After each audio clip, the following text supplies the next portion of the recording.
सरदार अस्पताल में ऊंची आवाज़ करके रो रहा था।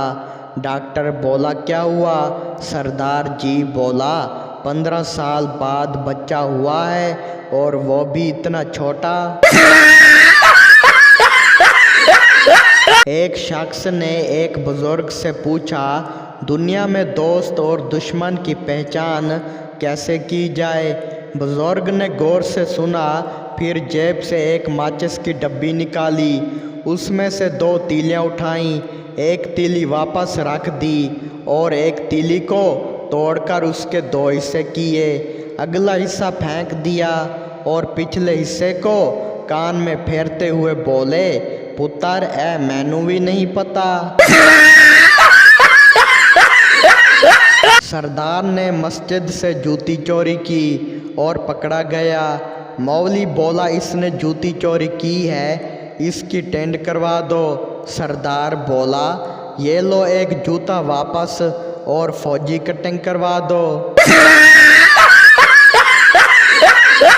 सरदार को गधे ने लात मार दी। सरदार ने गुस्से में आके गधे को 4-5 लातें मार दी और बोला, अब अपने बाप के साथ मजाक करेगा? 2 पठान बैंक लूटने गए मगर पिस्तौल ले जाना भूल गए, लेकिन फिर भी बैंक लूट लिया। भला कैसे? बैंक मैनेजर भी पठान था। बोला, पिस्तौल कल दिखा देना, हमको तुम्हारी ज़बान पर एतबार है। लंदन की एक बस में लड़कियां सवार हो रही थीं। जब बस भर गई तो एक सरदार सवार होने लगा। कंडक्टर ने सरदार से कहा, नो मोर नो मोर। सरदार गुस्से से बोला, सालिया मोरनियां ते सारियां चढ़ा लिया ने, हुण मोर आया ते मौत पै गई है। टीचर सरदार से बोला, ये बच्चा तुम्हारा क्या लगता है?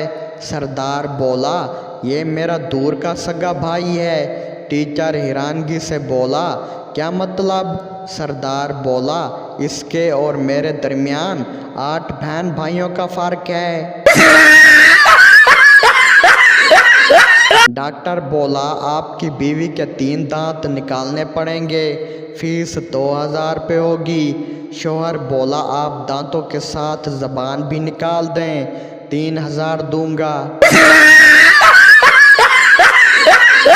बीवी ने प्यार से शौहर का सर दबाते हुए पूछा, अब तो मैं रोज़ आपका सर दबाती हूँ, शादी से पहले कौन दबाता था? शौहर ने मासूमियत से जवाब दिया, शादी से पहले कभी सर दर्द हुआ ही नहीं था।